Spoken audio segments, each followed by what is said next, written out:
Ten yra nuostabi didžiulė Lietuvos vėliava, mes sustojam ir atidodam pagarbą.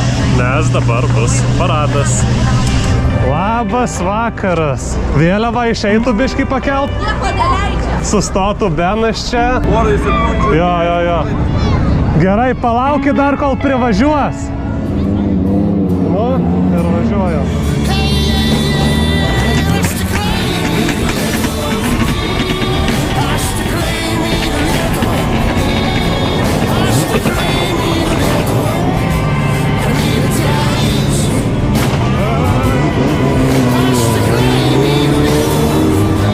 Ypatingas vaizdas. Automobilių sporte greitis ir technika svarbu, bet ne ką mažiau svarbi ir simbolika.